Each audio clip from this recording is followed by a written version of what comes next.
Chapters 7 and 8 of Animal Farm depict the complete descent of the animals' revolution into terror and tyranny. As winter arrives, the animals are faced with starvation. Food supplies dwindle, and the animals are forced into severe rationing. Outwardly, however, Napoleon maintains the illusion of success.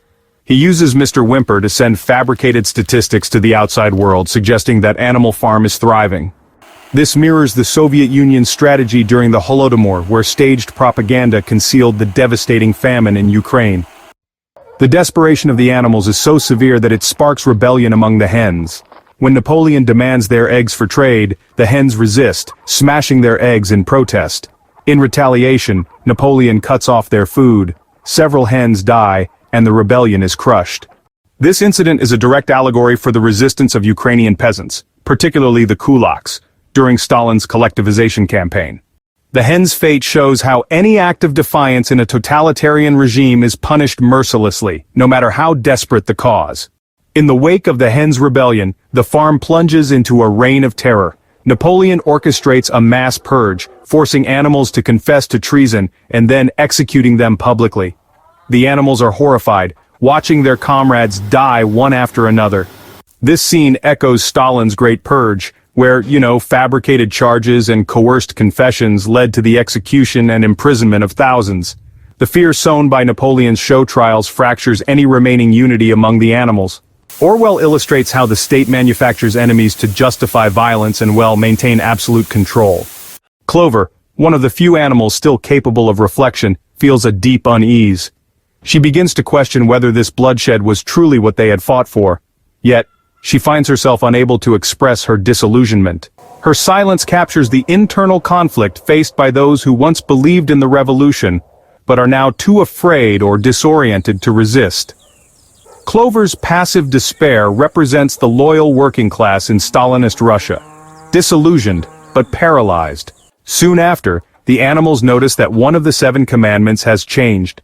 No animal shall kill any other animal now includes the phrase without cause.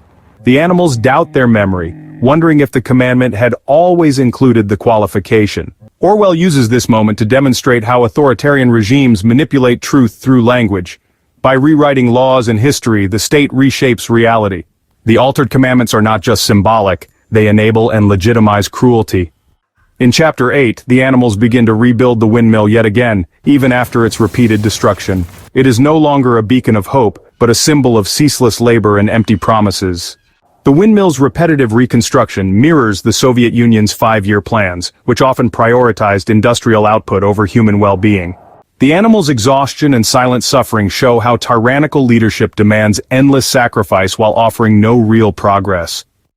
Napoleon grows increasingly paranoid and self-important. He rarely appears in public, surrounds himself with dogs, and adopts pompous titles like our leader, Comrade Napoleon.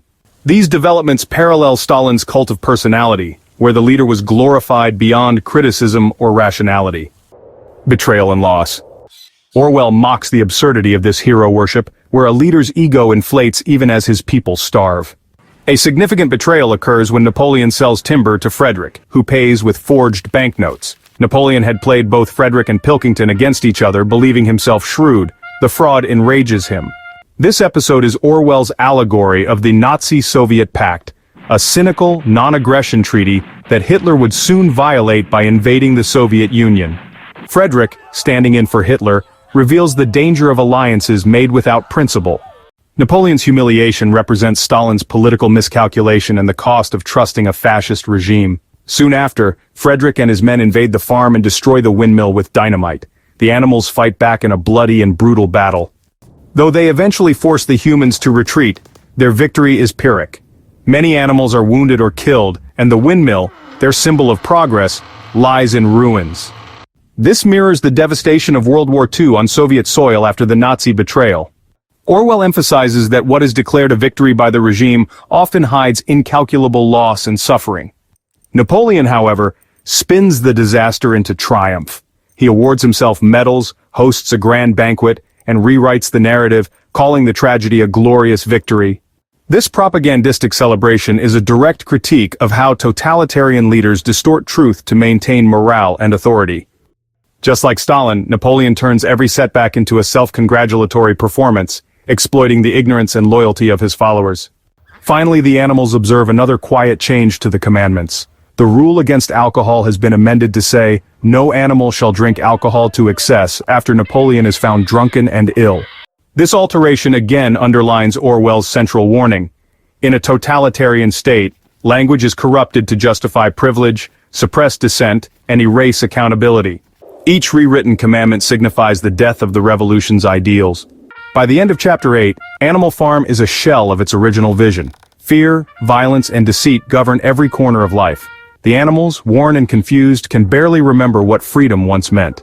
Orwell's allegory is complete. The dream of equality has been replaced by oppression, and the revolution that promised justice has become indistinguishable from the tyranny it sought to overthrow.